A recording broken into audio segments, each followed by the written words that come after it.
Hello, I'm Adam Pacitti from Cultaholic.com, and just before we get to the news, today marks the 75th anniversary of VE Day, and all of us here at Cultaholic would like to pay our respects on this day for the sacrifices made by the servicemen and women during the Second World War. We will be thinking of you today, and we hope you watching at home will be doing the same. Thank you very much.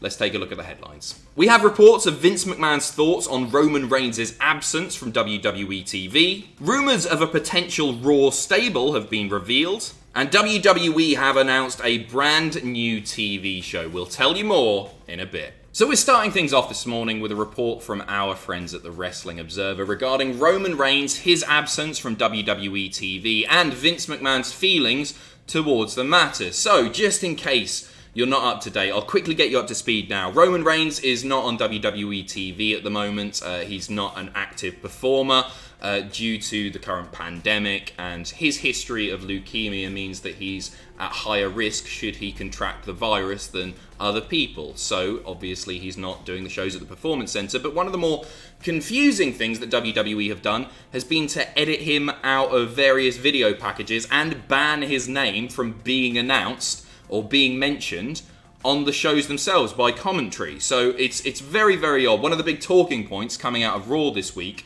was a video package that they showed with Seth Rollins cashing in Money in the Bank at WrestleMania 31. But it made it look like he was cashing in on Brock Lesnar. Like, they cut Roman Reigns out of it completely. It looked like he was cashing it. Sorry, it looked like he pinned Brock Lesnar, when really Roman Reigns was the man who ate the pin. And it was bizarre. And he's also been in what I think is a really distasteful thing to do. He's been cut from the Make-A-Wish video packages that they show, and John Cena has been very much the focal point of those video packages.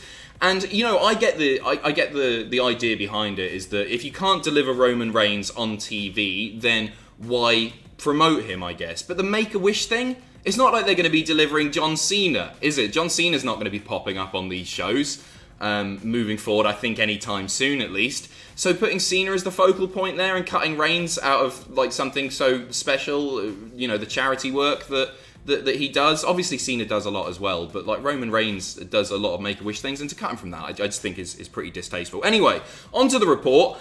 So Meltzer has said this morning that Vince McMahon's reaction to how to handle Reigns being gone, and I quote, changes daily based on the way the wind is blowing, which certainly sounds like Vince McMahon, which I guess explains why he's being erased from some video packages. He's still in the SmackDown opening video package at the moment. I don't know if that'll change anytime soon. So he doesn't like specifically mention anything regarding heat, but he insinuates that frustration is certainly there. Vince McMahon is very, very frustrated with the whole situation, and I can, goodness me, that's outside. Don't worry, they're not coming for you.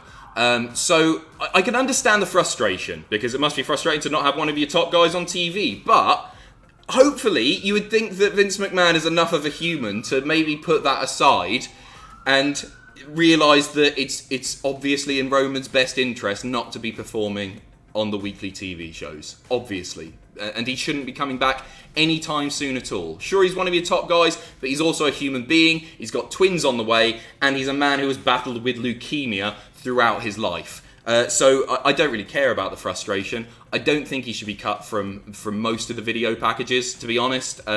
We know that Roman Reigns exists, but WWE clearly don't want to mention why he's not on TV, perhaps because they shouldn't be running these shows right now anyway. All of the testing in the world, like they get to the venue and they're all tested for the virus, but you're still putting yourself at risk, aren't you, just by going to the venue, going to the Performance Center, leaving the Performance Center, just interacting with other people, with objects, because it can live on objects. You know what I'm saying. Anyway, so don't expect to see Roman Reigns come back anytime soon. Expect Vince McMahon to get more and more erratic, I assume, as well, because he's Vince McMahon. And I'd like to say we know how his brain works, but we really don't. I don't think anyone does. Next up, we have reports that a new stable may be coming to Monday Night Raw. So, this follows reports that a heel turn is in the works for Apollo Crews, who lost his spot in the Money in the Bank ladder match. It's the most interesting that Apollo Crews has been in WWE ever. to be honest, but a heel turn is said to be coming for Apollo Crews. Also, on Monday Night Raw, we've seen Shane Thorne and Brendan Vink align themselves with MVP. Put Apollo Crews with those boys, and you've got the most confusing stable of all time. But that is the rumour right now. The Wrestling Observer, Dave Meltzer, reporting that the heel turn could be a part of a larger plan, and that larger plan would see Apollo Crews join MVP's boys, and there you go. I mean, stables aren't presented especially well in main roster WWE right now, or for a long time, in fact, or going back to the Nexus and beyond even. Vince just doesn't seem to like them, so I never get too excited when I hear about these potential stables being created. We've seen Sanity come up from NXT and be absolutely wasted. Undisputed Era, I'm dreading it. I'm absolutely dreading it. So, would Apollo Crews, MVP, Thorne and Vink work? It could do. It's an interesting faction, and I think what I like about the affiliation with MVP, especially in Apollo Crews' case, should this happen, is that Apollo Crews is a guy that really hasn't had much of a character. The guy's got charisma, I would say, but he rarely gets to show it off, and I don't know his motivations. I don't really know who Apollo Crews is, so I think the affiliation with MVP, should that happen, could be great for Apollo Crews. I think that could be really interesting. There are reports that Brendan Vink, they've got big plans for. Shane Thorne is also there.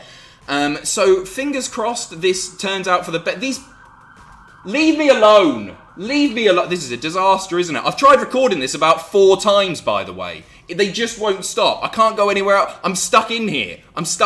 Apollo Crews, good luck. I want to see it, because I want Apollo Crews to be used properly. I think Thorne and Vink are great, but Apollo Crews is such a good wrestler. He's just missing that, well, the most important thing, which is character. And so hopefully MVP can bring that out of him. Next up, WWE have announced a brand new TV show. But don't worry, it's not more wrestling. Thank the Lord. No, this is a new 10-part TV show for A&E. It's called The Quest for Lost WWE Treasures, and it's going to be hosted by none other than Triple H and Stephanie McMahon. We've got the full synopsis here from A&E. They say, in each episode, WWE's Stephanie McMahon and Paul Triple H Levesque will lead a team of collectors, WWE superstars, and legends as they investigate, negotiate, bid, and travel across the country to hunt down and reclaim some of WWE's most elusive collectibles. Throughout history, WWE's action-packed storylines have spawned iconic, one-of-a-kind memorabilia, most of which is lost in attics, hidden in boxes, or even claimed by competitors.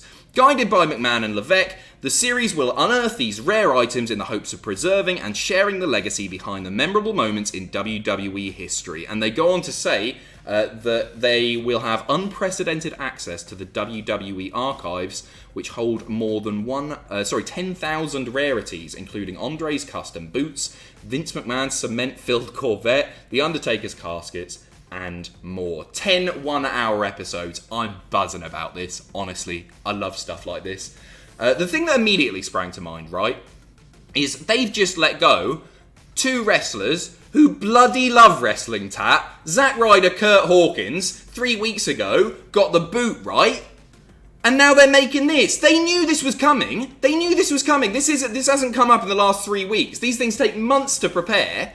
What the hell is going on? In fact, the former Zack Ryder, Matt Cardona, has commented on it. Somebody tweeted him, and he just retweeted it and said, "LOL." What were they thinking? They're gonna have to get in contact. Hello, hi Zach. Sorry, Matt. Hi, Matt. Can we come and have a quick look at your Hasbros? Hello? What? I don't know what they're thinking. And they're guys who, obviously they do the podcast. They have such tremendous knowledge, especially on the toy side of things. The dolls. Especially on that side of things. They know their stuff. And maybe that's who they're talking about when they talk about competitors. But I'm excited for this. I'm really excited that they've got access to the archives because they're rarely seen. WWE did like an 8-part, I think it was, show on their YouTube channel where you got to go around the archive and you saw like the SmackDown fist and a few other bits. That was really, really interesting, and then they just canned it. And there's so much potential there. We hardly ever see inside the archive. They do the odd tour from time to time. But yeah, I'm excited about this because I like wrestling tat, and I'm definitely going to do live reactions to it. And finally, before I go, just a quick one. Rusev did an Instagram live yesterday, and he's got a brand new look. There he is. Am I pointing the right way? There he is. Nailed it. He's bald now, so that's interesting. But also, he's given details on a brand new project. Don't get too excited. It's not a 10-part series about wrestling figures. He's going to do Twitch. So he opened the video. It's really fun. I'd recommend going and watching it before it expires.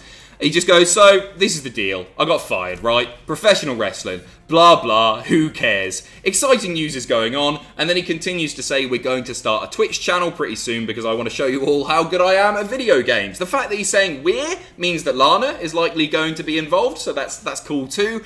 We've seen many WWE superstars pop up on Twitch and Mixer, like AJ's over on Mixer, Ember Moon, Paige is there on Twitch, Adam Cole, who was live last night.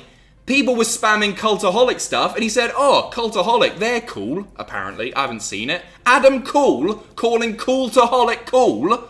That's pretty cool, isn't it? Sweet. Anyway, Rusev's bald now, and he's doing Twitch, so go and support him. Chuck him some bits. Have a wonderful day. Enjoy your weekend. Stay safe. All the best.